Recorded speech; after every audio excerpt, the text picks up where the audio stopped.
তারেক রহমান সাহেবের একটি মামলার, যেটা অত্যন্ত স্পর্শকাতর একটি মামলা, সেটার অ্যাপিলেট ডিভিশনে শুনানি চলছে।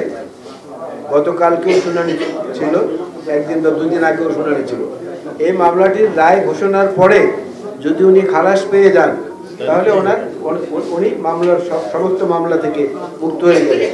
তারপর পরে উনি আসবেন, এমনটাই আমাদেরকে উনি ধারণা দিয়েছে। বিএনপি কিন্তু একটা মাল্টি ক্লাস অর্গানাইজেশন, নানাবিধ শ্রেণী পেশার নানা চরিত্রের মানুষের সমাহার।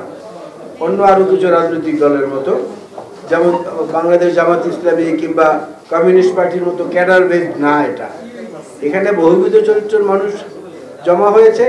আর এর পাশাপাশি যেটা যুক্ত হয়েছে, আমরা একটু যারা বয়স্ক আপনাদের চেয়ে, আমরা দেখেছি রক্তাক্ত মুক্তিযুদ্ধের পাকিস্তানি বাহিনীর আত্মসমর্পণের পরে 16 ডিসেম্বর কিছু মুক্তিযোদ্ধা তৈরি হয়েছে।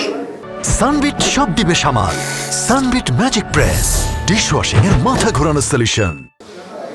বাংলাদেশ স্বাধীন হওয়ার পরে তারা কিন্তু মুক্তিযুদ্ধের সার্টিফিকেট নিয়েছে এবং এখন পর্যন্ত তাদের মধ্যে অনেকেই আবার সেই রাষ্ট্রীয় সুযোগ সুবিধাও নিচ্ছে।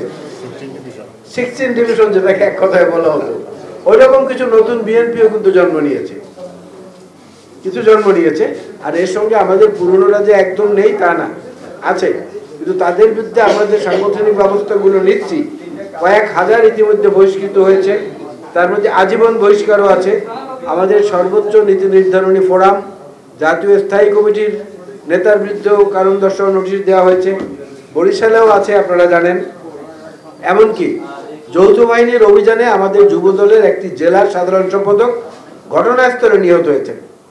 আমরা কিন্তু একটা প্রতিবাদপত্র পাঠাই নিয়ে পত্রিকায়। এবং গাজীপুরে এখন পর্যন্ত, গতকালকে পর্যন্ত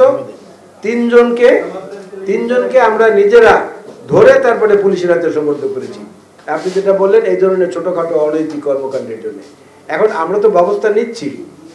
তারপরেও সাধারণ মানুষ যে এতে অসন্তুষ্ট হচ্ছে না, এমনটা দাবি করা ঠিক না।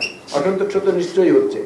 তারা যদি আমাদের নেতৃত্বদের কর্মকাণ্ডের বিষয়গুলো বিশ্লেষণ করেন, তাহলে হয়তো সেখানে আবার একটু সান্ত্বনা হতে পারে।